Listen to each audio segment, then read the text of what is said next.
Hi everyone, welcome back to my channel. আমি শুভ, আর আজ থেকে আমার ব্লগিং যাত্রা আবার নতুনভাবে শুরু করেছি।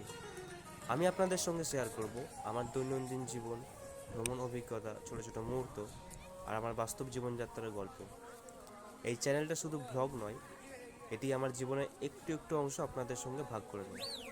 যদি আপনার রিয়েল, সিম্পল আর পজিটিভ লাইফ পছন্দ করেন, তাহলে চ্যানেলটি সাবস্ক্রাইব করে পাশে থাকুন। নতুন ভিডিও খুব তাড়াতাড়ি আসছে। Thank you so much for being hair.